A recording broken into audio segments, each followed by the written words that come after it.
basement. Level vibes with another one. Straight up, blackness aye. Who tell the truth? Mark Benscop, defend the ghetto youth. Mark Benscop, radio station is the fruit. Mark Benscop, straight up from the root. Mark Benscop, who tell the truth? Mark Benscop, defend the ghetto youth. Mark Benscop, radio station is the fruit. Mark Benscop, straight up from the root. Mark Benscop, I do it for the love, him not do it for no money. Straight up, him attack, educating everybody. Big up my friends and big up my family. Turn on the radio, catch the vibes, it's integrity. Straight up, Benscop stands for unity. One people, one nation, one destiny. Free up the truth in the air, even the blind can see. The deaf can hear, the dumb can talk, the cripple can walk. Boom. Who tell the truth? Mark Benscop, defend the ghetto youth. Mark Benscop, radio station is the fruit. Mark Benscop, straight up from the root. Mark Benscop, who tell the truth?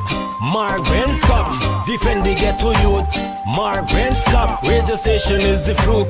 Mark Benscop, straight up from the root. Mark Benscop, we have to gather wrong, grab a seat and sit down, pay attention. Education, liberation, we have to stand strong. Benscop upon the radio, lively up the program. Everybody call somebody and let them turn and tune and pon the radio and catch the boom song. We boom it up already, we have to boom it up again. Expose and reveal him. Who tell the truth? Mark Benscop, defend the ghetto youth. Mark Benscop, radio station is the fruit. Mark Benscop, straight up from the root. Mark Benscop, who tell the truth? Mark Benscop, defend the ghetto youth. Mark Benscop, radio station is the fruit. Mark Benscop, straight up from the root.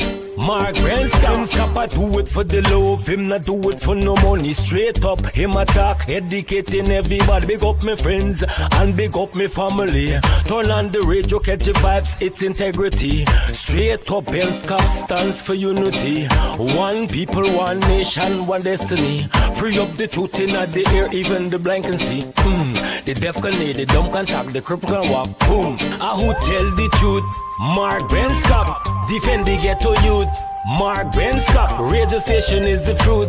Mark Benscop, straight up from the root. Mark Benscop, who tell the truth? Mark Benscop, defend the ghetto youth. Mark Benscop, radio station is the fruit. Mark Benscop, straight up from the root. Mark Benscop.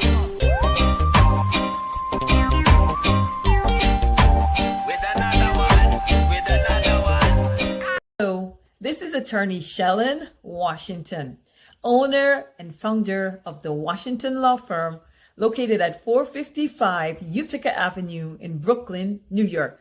We're specialized in medical malpractice, personal injuries, matrimonial law, and landlord and tenant. If you're in need of legal representation, please give us a call today. The number to call is 718-877-3100. Consultation is free at no cost to you. So call us today to see if we can be of any assistance to your legal needs. Again, the phone number to call us is 718-877-3100.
All right, let's get ready to rock and roll this evening.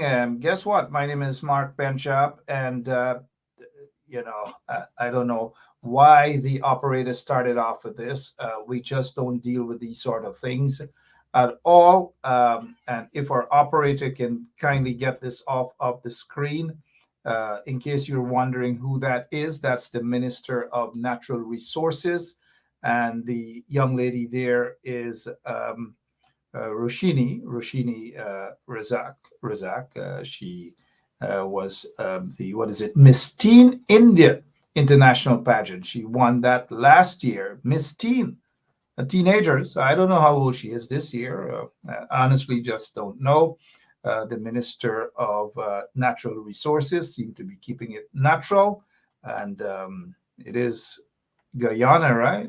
Beautiful Guyana, but. Good evening to all of you, beautiful people, wherever you are, whatever you're up to. Again, we are asking the operator to kindly remove this photograph from the screen. Lemon, before you're fired. How many of you guys want Lemon to remove this photograph from the screen? Because we have better things to take care of. This so called Minister of Natural Resources, just keeping it natural, doing what the PPP guys are all about, just fun, getting jiggy with it, la la, jiggy with it. That's what they do. All right. And wasting taxpayers' monies all over the place, all over the place. Again, we are calling on Lemon to kindly remove this photograph from the screen. How many of you guys think that we should fire Lemon just for doing this here tonight? Lemon has got to be fired. This guy here is the Minister of Natural Resources. Natural Resources. He's keeping it natural. And these guys are what they are. They're not just they're not patriotic. They're not about development of country. They're about joke here, a little joke there, joke everywhere, according to the song, right? And they don't subscribe to that soca calypso. Oluman alone is very young stuff they're going after.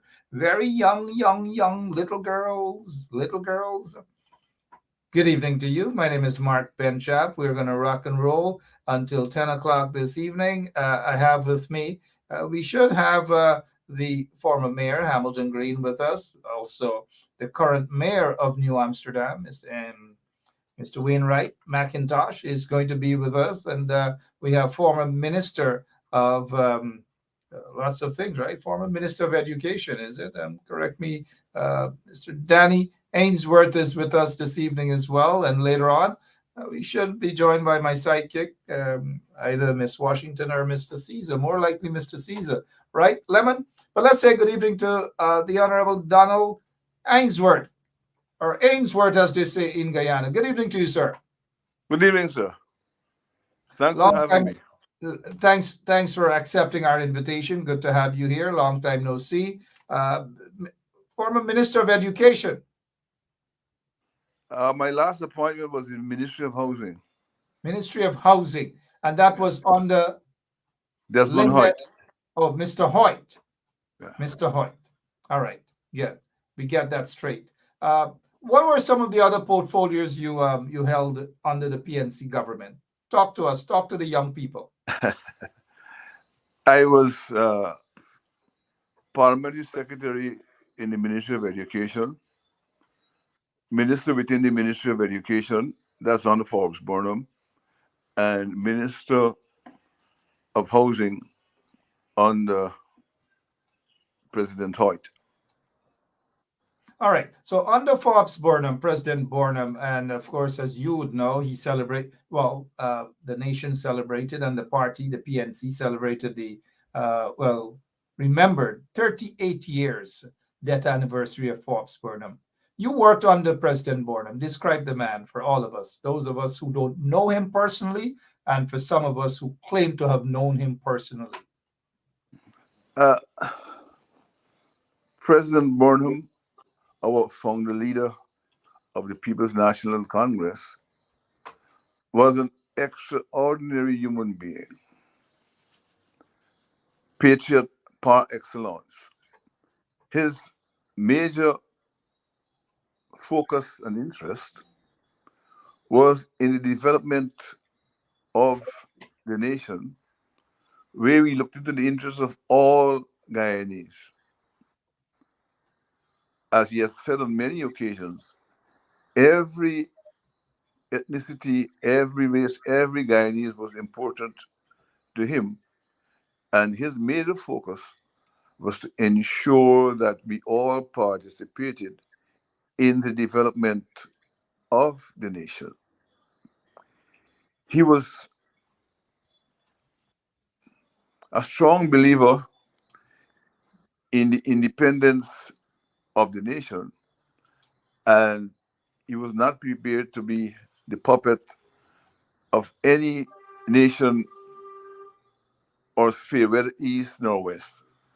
As a matter of fact, Mark, you would know what a major role he played in the non-aligned movement, and during his tenure, he was one of the major driving forces in the non-aligned movement to ensure that nations would have been able to take advantage of their natural resources, which were to be used for the development of the nation. As one of the founder members of CARIF and then later on CARICOM, he was a regionalist, and he absolutely believed that we should take care of the resources that we have to ensure that our people enjoy a better quality of life. And I think that sums it up. You know, for some who love to describe Burnham as a racist and so forth, you worked under Forbes Burnham. Everyone who were there is a mixture of all Guyanese, correct, sir? And That's right. remind us of some of those names.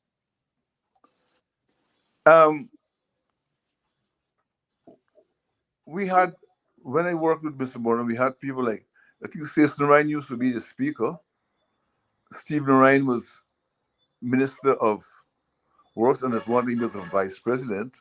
Kiami Ramsarup, Kit Nascimento, Sonny Ramphal, Ranji Chandi Singh, Mohammed Shahabuddin, Carl Greenidge, Jeffrey Thomas, Robert Corbin, Ormia Johnson, Shirley Field Ridley, Hamilton Green,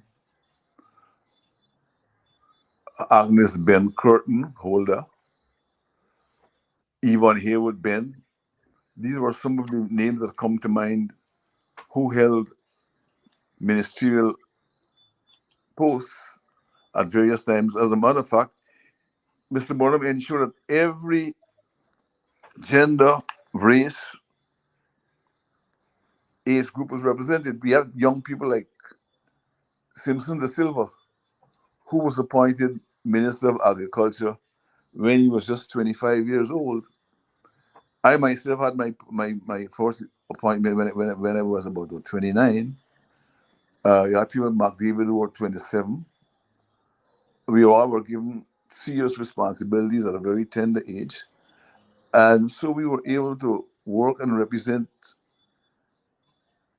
the youth at that point in time. And even the women were very prominent and given responsibilities. And so we looked into the interests of each and every Guyanese. People like Philip Duncan come to mind. Those are some of the names like off the top of my head who served as ministers of the government. Thank you so much. Mr. Danny Ainsworth is with us, served under President Burnham, under President Hoyt, and he is still here to talk about the story and to give us a little bit. Hopefully, Mr. Ainsworth, you have a book that's coming out. We need to read about these experiences, sir. What are you doing? One of these days, I'm going to find the time to sit down and chronicle my wonderful experiences that I had working on the Forbes Burnham for and on behalf of the people of Guyana. You know, Mark, my signature achievement on the Mr. Burnham, was the construction of the President's College. I was part of the team that conceptualized the idea and worked assiduously to ensure that the school was built, the curriculum developed, teachers trained, students admitted, and got the program off and running. You know, in August of 1984, the cornerstone was laid at Golden Grove for the construction of that college. And during his address to the audience, Mr. Burnham said that school will be opened in September of 1985. He did not live to see the opening of the school, but we were able to get it done. We not only built the school building, we built dormitories for the kids, the administrative, the block, the kitchen. We built houses for the teachers.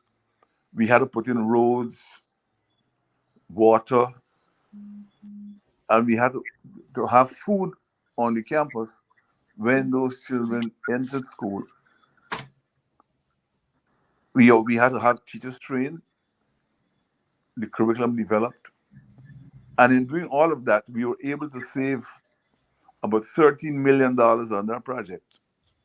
You know, unlike today, when most of these government projects are you see cost overruns and all kinds of stuff, we were able to bring in that project in time, below budget, and even did work beyond what we were supposed to do.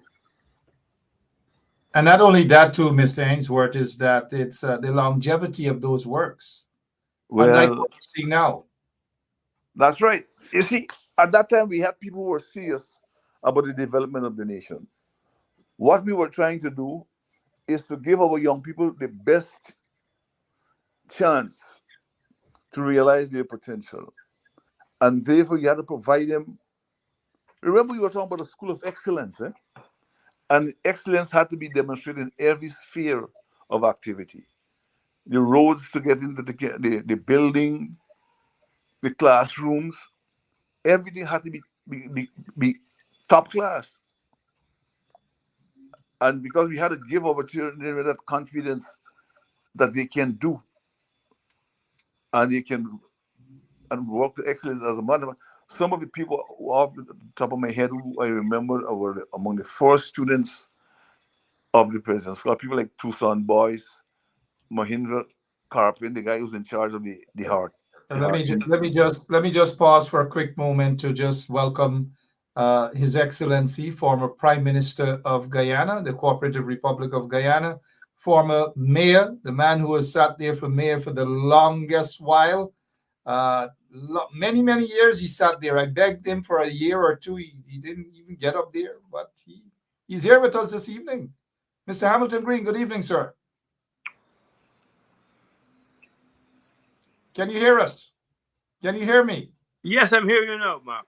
Thank you. I in my introduction, I said good evening to His Excellency, Prime Minister, former Prime Minister of Guyana, and the longest serving mayor of Georgetown, the man who didn't even get up and give me a piece of the seat. That's a good record. I have Mr. Ainsworth with us this evening, and he was just talking about giving us a quick rundown about President's College. Continue, Mr. Ainsworth. Sorry, sir. Yeah, as I'm saying, and some of the prominent students who were there, the people like Justice Fidela Corbin, Justice Young, those are some of the names I remember off the top of my head, who were among the first batch or two of kids who went to the President's. I think Comrade Green also had a daughter that attended that school.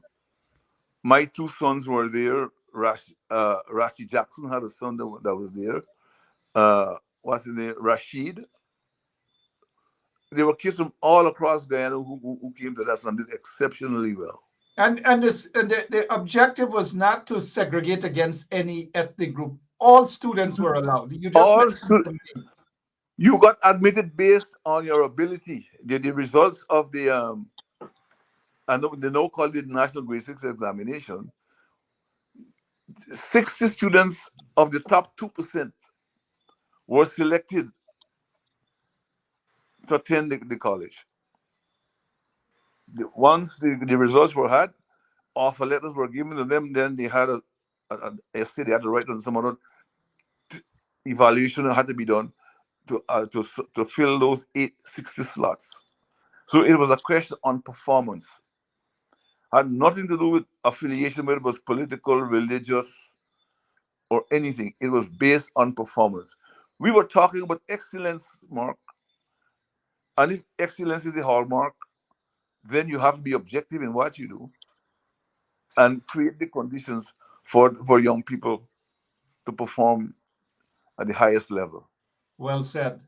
Danny Ainsworth, former minister, junior minister, or minister within the Ministry of Education, Minister of Housing, permanent secretary in the Ministry of Education, all sort of titles. And we also have His Excellency, a former prime minister, former mayor, the longest serving mayor of Georgetown. And I got to keep rubbing that in, Mr. Green. And we also have the current mayor of New Amsterdam with us, Wainwright McIntosh is with us this evening as well. So a packed house we do have. His Worship, the Mayor of New Amsterdam. Good evening, sir. Good evening, gentlemen all. I wish to say a special good night to Comrade Hamilton Green, former Prime Minister of Guyana, and as you mentioned earlier, Mark, the longest serving mayor of New Amsterdam. Good evening, Comrade Green. Of Georgetown. Of Georgetown, sorry. Yes. We'll get to Mr. McIntosh, His Worship the Mayor, but let me just congratulate you, Mr. Mayor of New Amsterdam, for finally being sworn in. Finally, after weeks. Finally. Mr. Hamilton Green, has that ever happened when you served as mayor that it took weeks before you were sworn in? That's a record. And in fact, it's an absurdity because there was a hiatus between the end of the elections.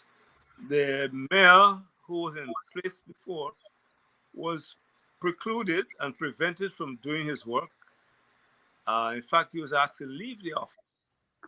So there was a gap, and I don't know what explanation the high authorities can offer for such stupidity. The last excuse I heard last week was that the president was out of place. That too is nonsense, because based on our arrangements and the Constitution, if he's not in place, there is a prime minister, and in fact, any minister could have taken the oath and sworn the mayors in. So I suspect it is part of the juggling, manipulating, and massaging of our constitution and our country. And they have their plans well in place, well funded by very effective propagandists. Absolutely. Thank you for that brief piece of information concerning how the PPP operates. Anyone else could have, they had the acting president, whoever that person was, could have administered the oath of office to these mayor-elect. Now they're finally been sworn in by the installed president. Irfan Ali. Let's get back before we touch, because I want you, Mr. Hamilton Green, to give us a brief rundown on Forbes Burnham. Again, I know you oftentimes do that, but his death anniversary just the other day, 38 years. Who could have imagined that 38 years will just go by just like that? But before that, let's get a quick rundown from His Worship the Mayor of New Amsterdam, some of his plans for that beautiful city that was actually destroyed by the PPPC. Mr. Mayor, go ahead, sir. Thank you very much, Mark. First of all, I wish to reiterate sentiments of gratitude to the people of New Amsterdam for instilling once again their confidence in the APNU run municipality. I want to say a personal thanks to the people in my constituency, constituency 5, and all the other constituency 1 to 7 for coming out in your numbers and making your statements be known in terms of your preference of leaders who will so continue to champion your cause and future development of New Amsterdam. Mark, first of all, I cannot say my plans, but our plans, my counselors and I plan, um, and I must say this is a continuation. Um, First of all, the work has continued, mind you, in the area of drainage and sanitation, solid waste management. Um, moving forward, we recognized, we would have sat and we recognize where the shortfalls are. And so our first mode of operation is to tighten up on those areas that are being slackened. So we first started with, after we were sworn in on elections and all that, we recognize within the business community, the main commercial center of New Amsterdam, each time it rains, it flooded. So the last time the rain fell, we flood out.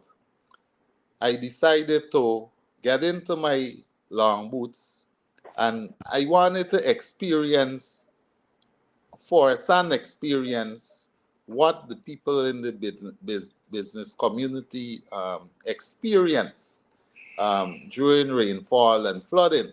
So I got into my long boots, myself and the PR, and we went to interact with persons in the business community who are affected by the flooding situation. Immediately after that visit there, I asked the town clerk to arrange an emergency meeting with all councillors. So that meeting was held at 4:30 that Monday afternoon. Collectively, we agreed we will then engage members of the business community to explore ideas and possibilities how we can eradicate this flooding situation. The business community, I wish to say thank you very much for showing up in your numbers. They did show up in their numbers.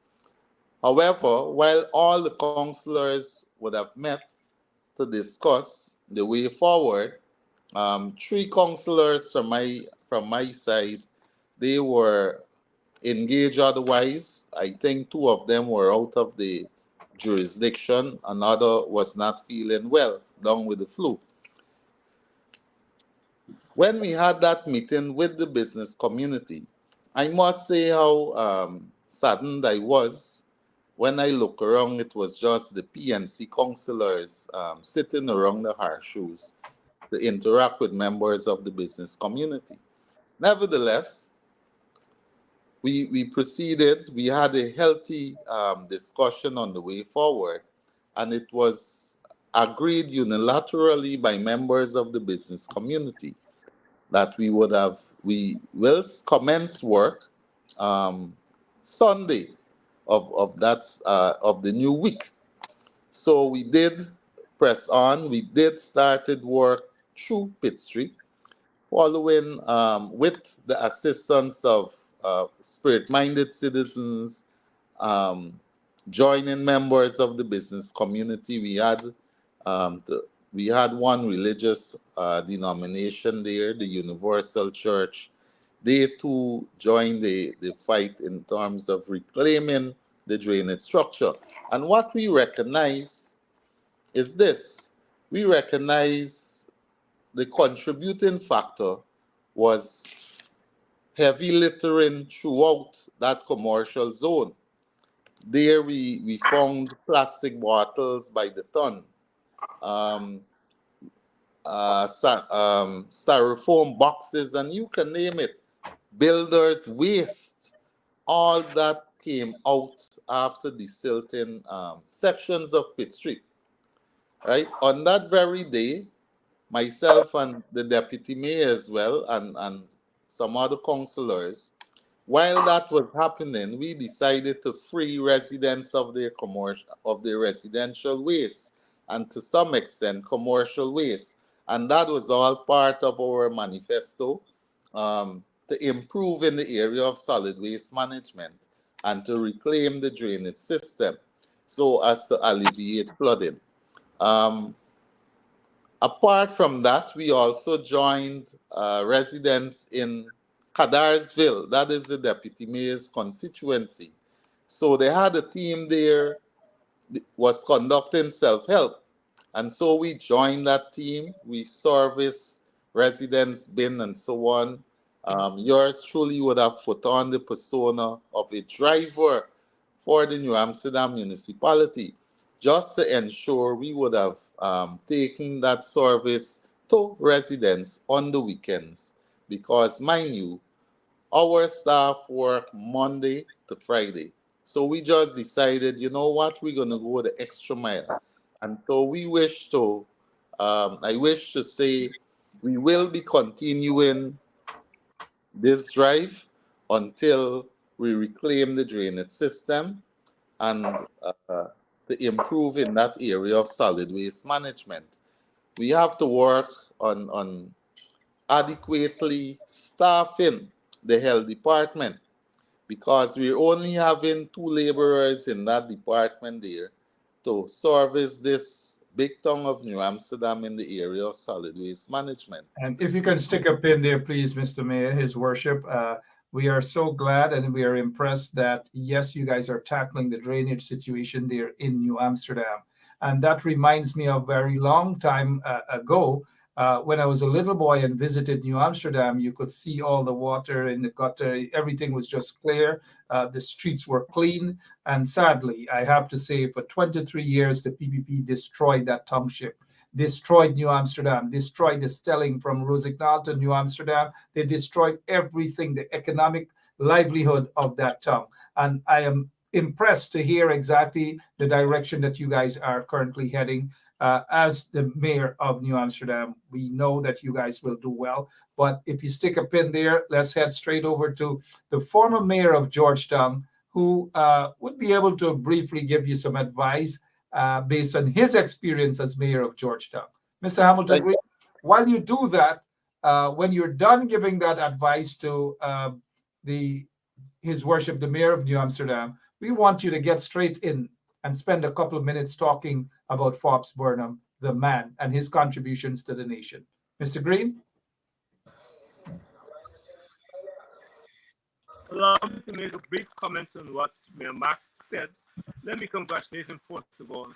I would propose to him and to all of the other mayors that they get together, make a demand to the government to deal with this problem of banning plastic styrofoam containers. Little Antigua has done it quite successfully. And as you know, in 2001, we had an agreement from the government, but for some reasons beyond sense, they did not allow the project to go through. In fact, we had a proposal from persons who were bringing in biodegradable bags and containers. But I suspect what they said to us is that they wanted time for their friends, and that's my language, to dispose of the plastic bags they had in stock and what they had on the way. It is really unfortunate because you really can't conduct an effective solid waste project. So I suggest to Mayor Mark, as I will to the other mayors, they make a demarche and demand of the government that we put in place legislation which we had in draft to ban styrofoam, ban plastic. In Antigua, people go to shops with cloth bags and other bags that are biodegradable. There's no reason why we can't do it. to talk about Forbes Burnham, I can begin by saying let me just and please do. My apologies, Mr. Hamilton Green. We were getting a very, very terrible feedback coming from your end. A terrible feedback, sir. I don't know if your operator can fix it, please. Is it possible? A terrible feedback from you, sir. Are you hearing me now? Yes, I'm hearing you. But there's like someone is typing or there's a feedback at your end that's distracting the program. I'll remove you from off the screen and hopefully you'll get that fixed and I'll bring you back on in a minute. Sorry about that. We just had to remove Mr. Hamilton Green. A terrible feedback from his end. Mr. Danny Hainsworth, a man from Victoria Village, always big in the village and village development and so forth. I heard a wonderful speech by you over the weekend at Kingley to honor and show respect to a man who is no doubt the pioneer of the village movement in Guyana, Kojo McPherson. Talk to us a little bit about Kojo McPherson, the quote-unquote slave, the ex-slave who was able to work, pull his monies up, and bought villages, Kingley and Richfield and so forth. Tell us a little bit about Kojo McPherson, sir, and how important Kojo McPherson is to Guyana. At this moment in time, Mark, Kojo McPherson is a beacon in the lives of Afro-Guyanese people. He was an example of how you can use difficult circumstances to bring victory to yourself and to your community. In the face of all the difficulties of slavery, Kojo committed himself to working for the development of the ex-slave community and to ensure that his descendants were put into a position where they could take care of their day-to-day needs. He recognized very early on that ownership of land was the foundation for economic development and prosperity.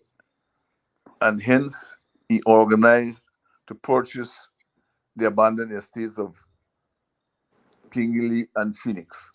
I think he was in partnership with Mr. Cameron, but as a collective, they decided that they were going to work towards the development of the freed men and women.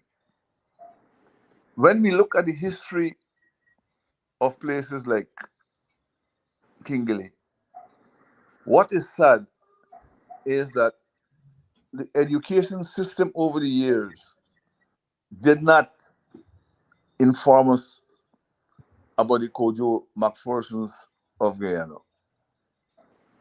As a matter of fact, for some strange reason, the economic successes of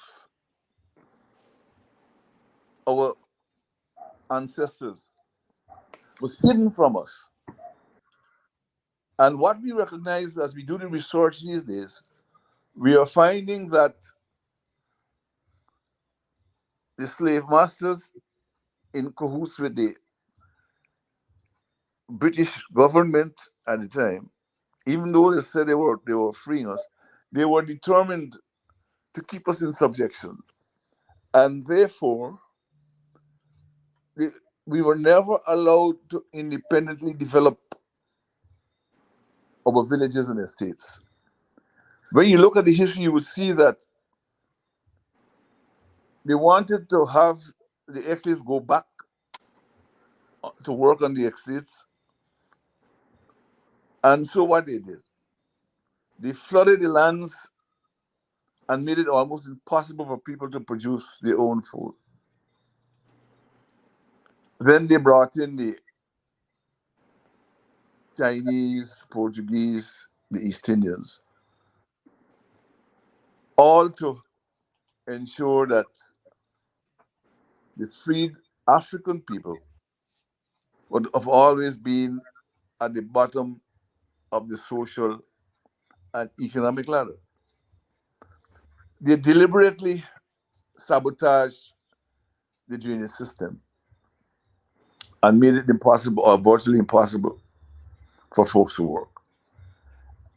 And in order to make a living, lots of those residents had to leave those villages and go into the hinterland to eke out a living.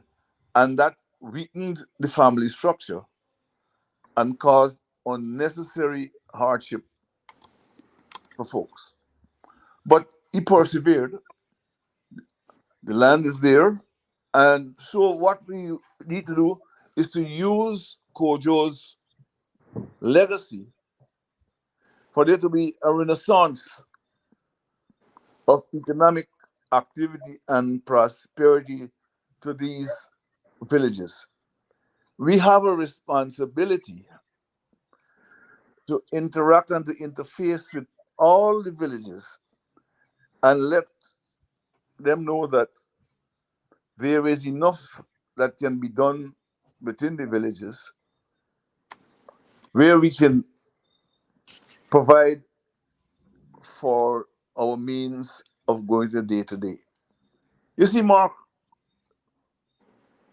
I don't have the time to go into all the details, but what has happened over the years is that they, through systematic activities by various governments, they have pretty much forced our people to outsource most, if not all, of our needs.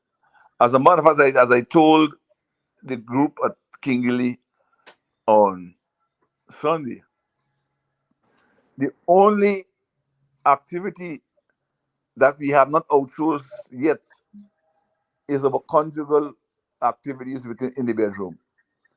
Everything else we have pretty much outsourced. So we have to find a way of getting our people to understand that nobody's going to free us. We have to free ourselves. The good thing is we have the land, we have capable individuals who have the skill, knowledge, and experiences to create institutions which can work to turn situations around. What I'm happy about having gone to Kingley on Sunday is that we were able to discover a son of the soil, a descendant of his foreparents were from the West Coast, but he spent his life in Victoria. And today, he conducted a training program where some young women from the Kingley area, specifically Kojo McPherson descendants, where they were trained to make soap and a number of other articles from beeswax, and to show them that there are resources within their community that they can use and make them into viable commercial projects, and which would solve some of the personal problems. We were able to recognize and to show them that when we look at just food consumption in those villages, in any one village, people spend hundreds of millions of dollars on in buying food, and we are in a position where we can show them in the face of all the difficulties with the drainage system, there are things that they can do to alleviate those problems. And so we are in the process of educating and training our people using the Kojo McPherson Foundation as a catalyst to move forward. You know, there's a deliberate attempt by the political directorate, because of what they may try to say, to deny resources to Afro-Guyanese. And we are going, while we continue to struggle to ensure that we get our just desserts, we are going to find solutions to some of the problems. The If you good stick thing a is, pin, if you stick a pin to that in finding a solution for the problem, the current political folks are depriving persons of African descent all sort of resources. I agree with you 100%. But we want to, at this point in time, Mr. Ainsworth, to bring in Mr. Hamilton Green. We'll get back to you shortly, Mr. Ainsworth. We'll get back to our mayor of New Amsterdam to talk about the attitude of the PPP councillors, things that we're seeing right now that's not beneficial to New Amsterdam, and some other plans that the mayor has for New Amsterdam. But let's head over to Mr. Hamilton Green to touch briefly on Forbes Burnham as we still remember him 38 years ago. Mr. Green. But Mark, by any measure, Forbes Burnham was a man of monumental proportions, intellectually, a visionary. He understood what was necessary to transform the country, the economy, and the people from being a colonial outpost, from being manipulated and massaged by imperialist forces into an authentic, free nation. He did so at a difficult juncture of international affairs, when he struck and eventually raised the golden arrowhead in May 1966, and then proclaimed the Republic in 1970.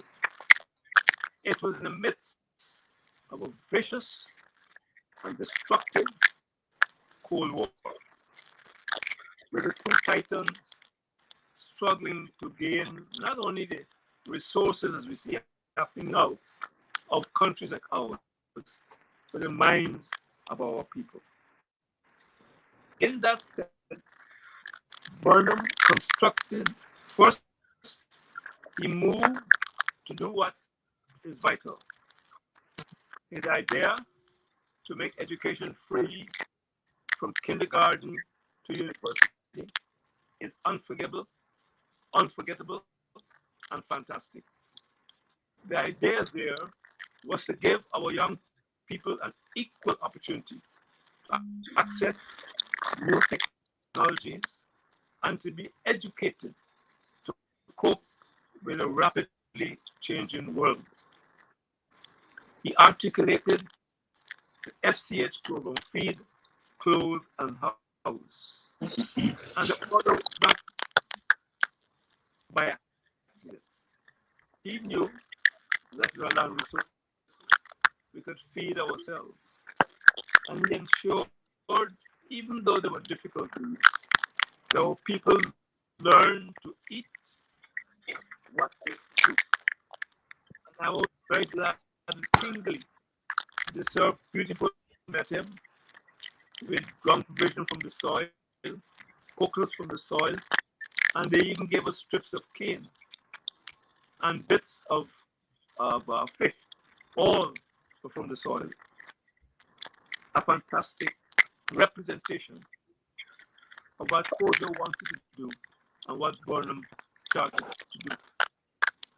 In addition, Burnham recognized that in a small country like Guyana, you need to have men in our foreign service who can cope with the dancing of the superpowers. And so I say with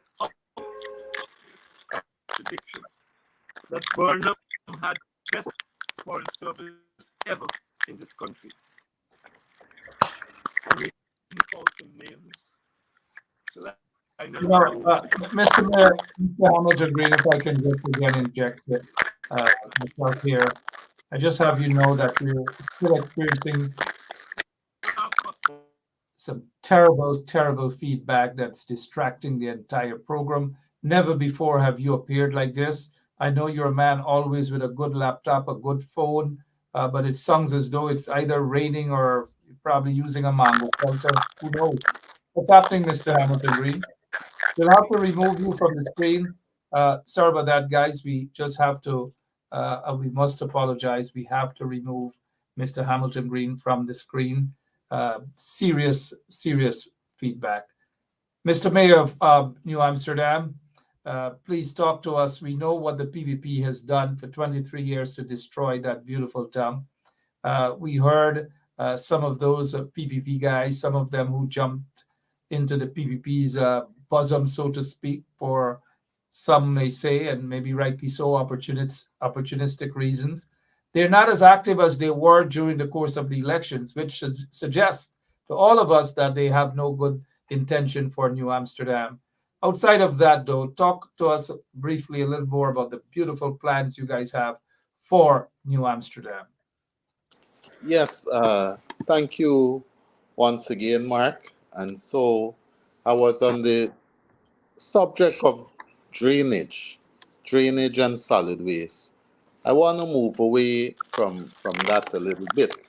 Um, so we will work on adequately staffing that health department that is on the staff significantly at this point in time. Apart from that, it is our belief, Mark, capacity building for the staff of the New Amsterdam municipality will play an integral role in the way services are disseminated to every citizen of New Amsterdam. And so we recognize the importance and the need for capacity building when it comes to um, staff of the New Amsterdam municipality. And so we will continue to empower our staff so that they can bring better service to our general citizenry in a professional way. What I recognize, for example, let's talk about the constab department. I recognize the constab department, for the most part, citizens have been taking these ranks for granted. And so we will be networking with the military and paramilitary services to bring empowerment to the constab ranks, especially those ranks that did not have the necessary prerequisites when it comes to military training. I know there was a facility in Georgetown where constabulary ranks had to go there to that facility in Water Street. Mayor Green, past Mayor Hamilton Green, should be aware of this facility, but I'm not seeing much coming out of this training facility at this point in time with regards to members of the constab ranks. And so we recognize there again the importance of capacity building for our ranks who will have to go out there and to enforce the bylaws. Right? So capacity building, we will work together collectively with the staff to empower them in terms of training and education. Um, Apart from empowering our staff, we recognize the need for our young people, right? And so as a council, there is a social development committee. And so through this committee, we will be supporting programs to foster socialization and development among our young people and our senior citizens as well. We will be continuing with the breakfast morning at the post office for our pensioners. We will be continuing with that, and we will also be expanding on that particular program.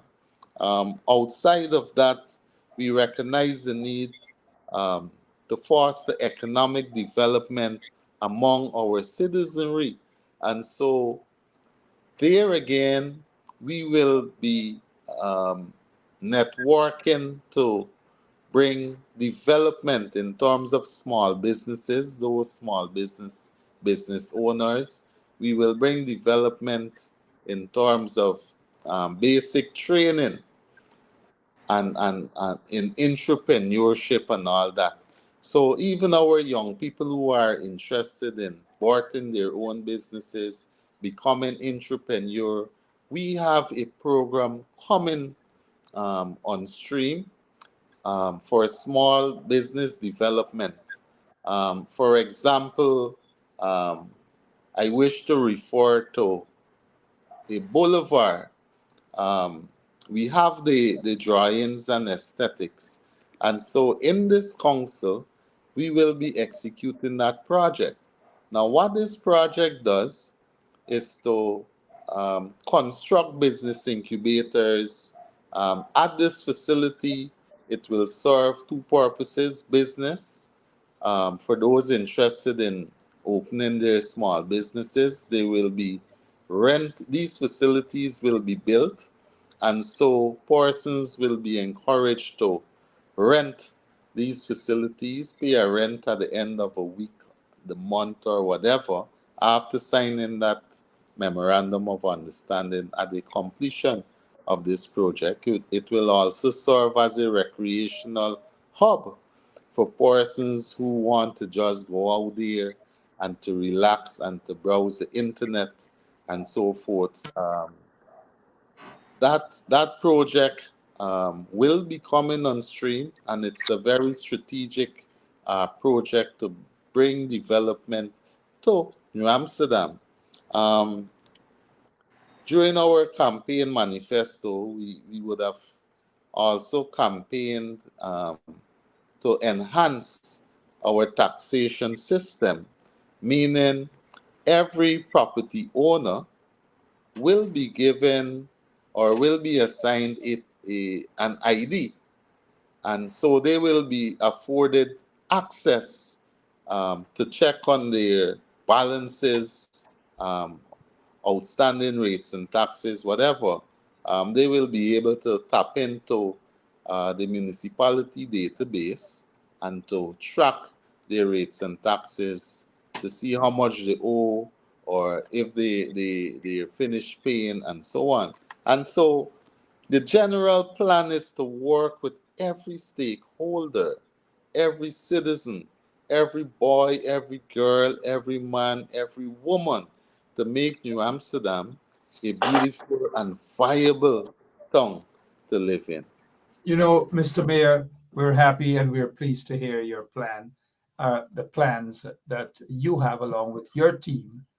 Yes. Good team, mind you, not the ones who are basically there to pomposette themselves, but to restore New Amsterdam to what it once used to be.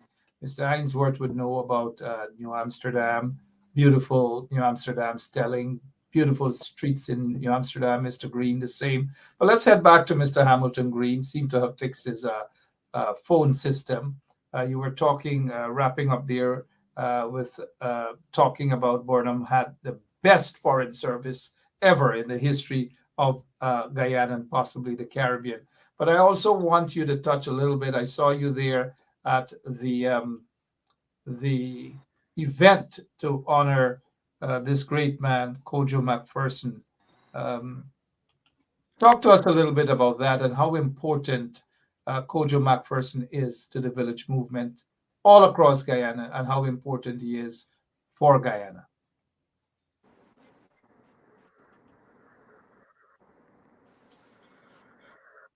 Yeah, Mr. Green?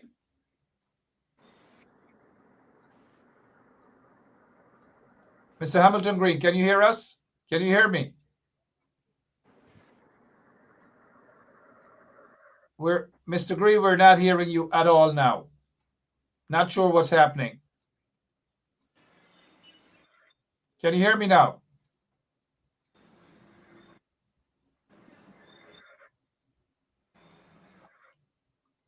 Again, I don't know what's happening, but we just can't hear the Honorable Hamilton Green there, and we're looking at the time as well. Mr. Ainsworth, you want to tell us a little bit about because Emancipation Day went just not so long ago, and the village of Victoria is so important also to all Guyanese, especially with knowing that our African ancestor pooled up their monies and bought that village. Let's see if we get Mr. Green again. Sorry, Mr. Green? We're not hearing you at all, sir. Sorry about that, guys. We can't hear Mr. Green. We were just talking about our African ancestors who pooled up their monies to buy villages like Victoria, Plaisance, and other villages, Kojo McPherson, Litchfield, and Kingley, and so forth. Speaking of pooling up money, we may at some point in time have to pool up money to buy a new phone for Mr. Green. But Mr. Ainsworth, talk to us a little bit about Victoria and the celebrations that you guys had, and it's still African History Month there. Mark, I was not in the village on the 1st of August when the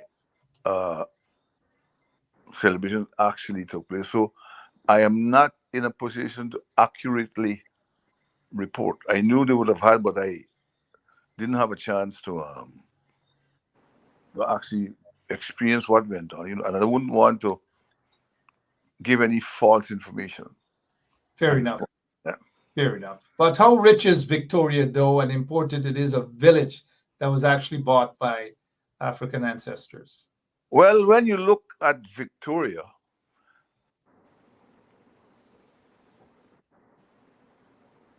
as the pioneer, hello?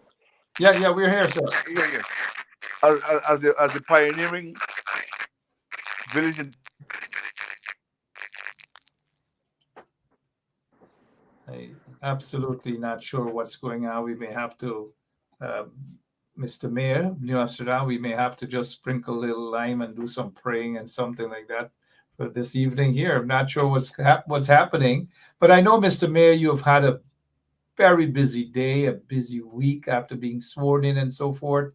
In the event that, and we will get back to Mr. Danny. The greatest private capital investment in Guyana. They gave us the rule structures in terms of how community property should be managed. And it took massive efforts by the colonial masters to try to destabilize those village economies. And in the face of all those difficulties, we survived. There was a time when Victoria was a flourishing, as I was telling some friends today, a flourishing industrial village, in the sense that we had a number of coconut oil factories, cassava factories, fiber from the coconut shell factories, a vibrant fishing industry. A lot of produce came out of the farmlands, but over time, we were beaten down by the deliberate flooding of the lands, as well as the powerful advertising campaigns by international capital, supported by some of the local shopkeepers, that saw people moving away from using traditional foods that they produce for themselves and buying all kinds of foreign stuff. And so that had an effect on the village economy.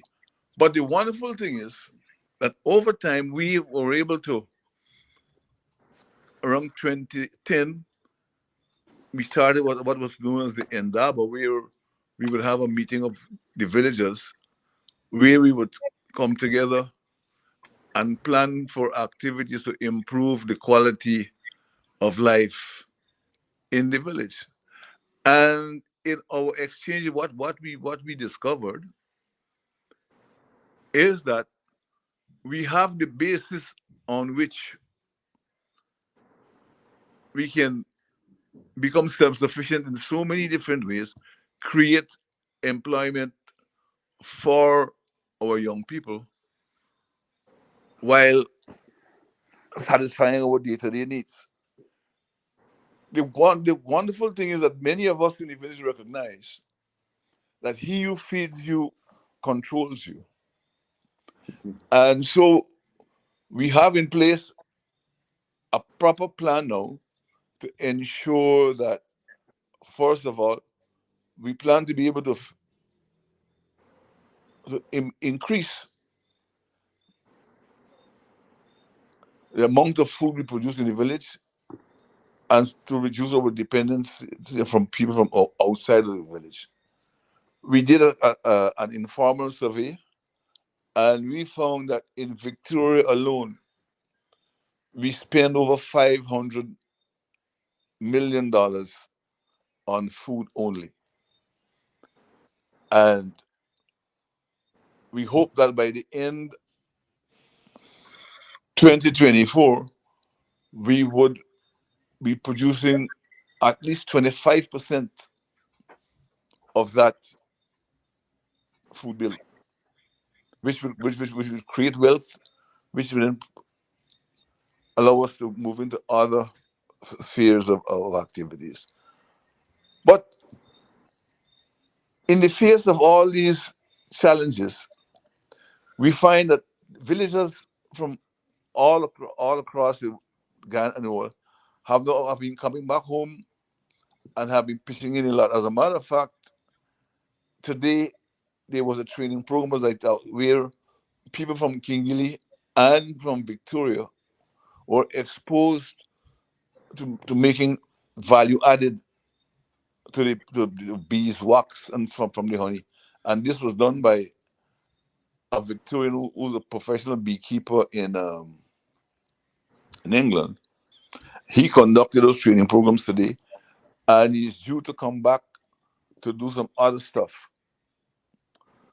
Also, we have one of the better trained agricultural scientists in Guyana, and he is in the process of putting together a program where we will be able to show the farmers how they can better utilize the land that they have, and even in the face of the flooding, there are ways where we are going to integrate our our ground provision production with some aquaculture, and therefore we would significantly improve access to food in the village, as well as create work and wealth for our people.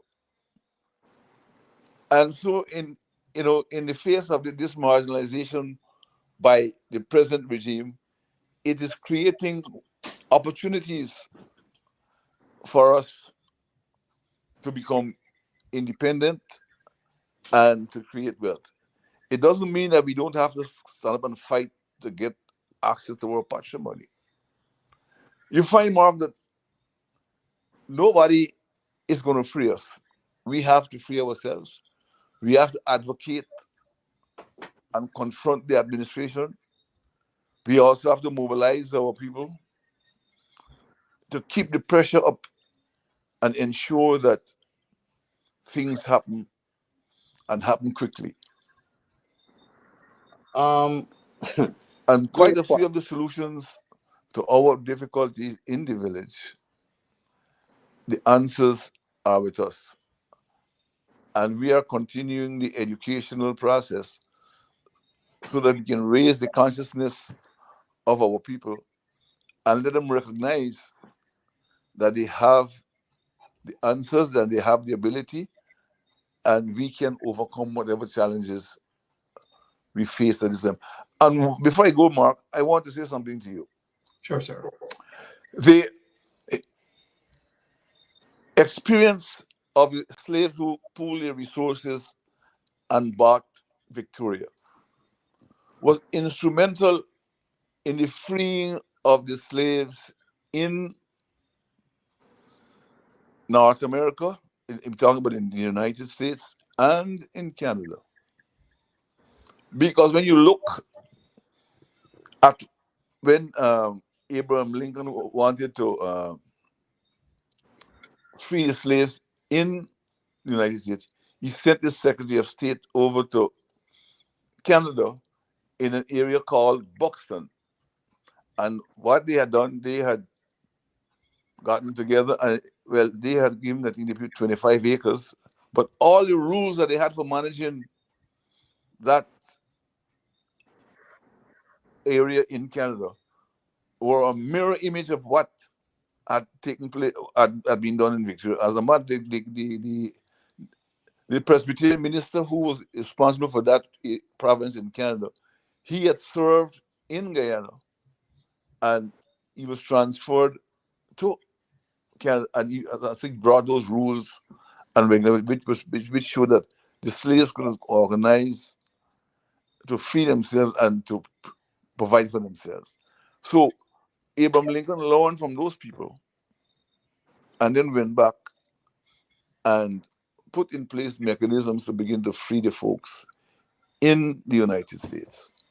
So, you know, sometimes we take for granted what we have done, but the evidence is there. You can go look, check it out. It is because of the works of our ancestors that freedom was brought not only to people in Guyana, but in Canada and the United States. And therefore, we have a responsibility to use that knowledge along with the modern training and education that we have to ensure that we enjoy a better quality of life down the road. I like that. If I may Thank contribute you, a Mark. point here, Mark. Thank you, Mr. Yes. If I may contribute a point here, when if we to go back to slavery, Emancipation Day every year, I incur a feeling of sadness. Why? To see how our foreparents they were exploited, grappling with the fact of being enslaved, being placed in shackles and chains.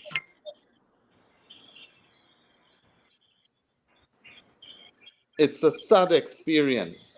The entire Middle Passage scenario, it's a sad experience.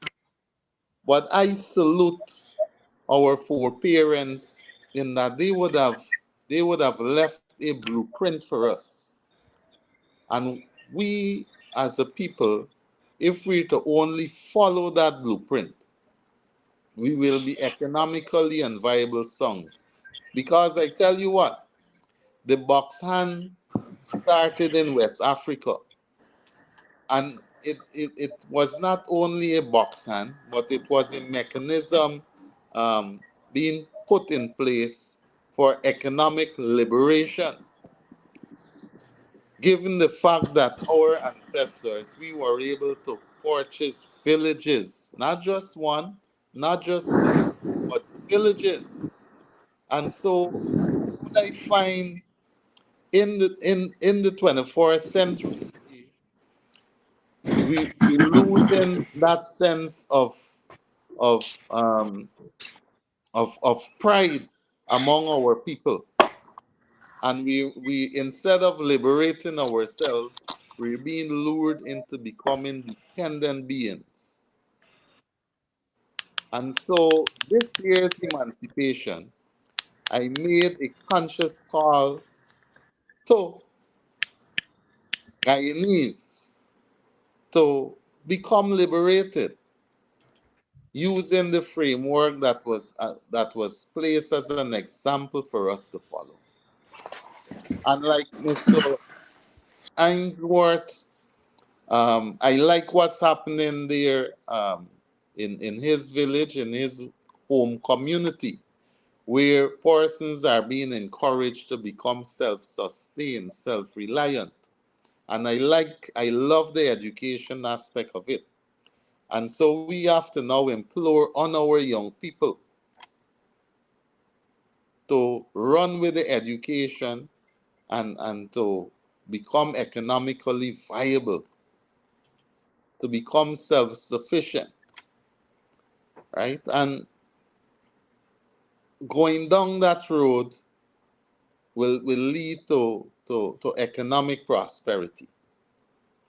And Well, what was interesting, Mark, sure. is the research that was done to show the amount of money that little village spent on food alone, right? And if that money can be spent in that village, it means they will be poised for development and economic prosperity. Well said, Mr. Mayor. As we look in the interest of time, I want to apologize to you guys out there. We lost the connection with the mayor of Georgetown, the former mayor of Georgetown, also former Mayor Hamilton Green, and also Mr. Danny Ainsworth. We're hearing that Guyana has some serious internet issues, very, very serious internet issues. In closing, how do you guys out in New Amsterdam there, the municipality headed by you, Mr. Mayor, intend to overcome the burdens, the obstacles, political obstacles coming directly from the installed PPP regime, starving the municipality of fundings and so forth, to do the basic things for the people of New Amsterdam? They have done that for 23 plus years. They're doing it again. How do you guys, in your closing remarks, intend to overcome that? All right. That question, it's a very beautiful question, Mark. One of the things I would usually say to the general citizenry, the seat of the mayor is the people's seat. And so by having the general citizenry of New Amsterdam coming on board, right, we will endeavor to be transparent. And so we're calling on the residents of New Amsterdam to come on board. Let us champion the cause of development for our township. It's simple. We understand we cannot do it alone, but with stakeholders and citizen participation, we will be able to move this great town forward. And no doubt you guys will. A competent staff, competent team you guys have there. Keep an eye out for those guys in the PPP who don't mean well for New Amsterdam. We know that. We see it. We see how they divided the tongue on Emancipation Day. They had their own Emancipation Day celebration. God in heaven knows what the heck they were trying to do there. Mr. Mayor, I just want to, again, on behalf of all the people who are watching this show, to congratulate you and your team. We have all faith and confidence that you guys will deliver. We will be monitoring you guys to ensure that you deliver. Again, we do have the confidence. And let me just say to our listeners that the mayor, His Worship Wainwright McIntosh, and his team, they do have full access to Bench Up Radio. And the mayor will most definitely accept a 1 hour per week program with himself and his staff to chatting with the mayor of New Amsterdam, where persons would talk about whatever they want, to invite folks from New Amsterdam to talk about some ideas and share these ideas with His Worship the Mayor and his team, and to be very transparent. You Def- have 1 hour of airtime right here on Benchop Radio. We will discuss the day and the timing for that, but you have full access to us here, sir. Thank you so much. Yeah. Anything else in your closing remark that I probably didn't ask that you think it's important for the people? Go ahead. We will be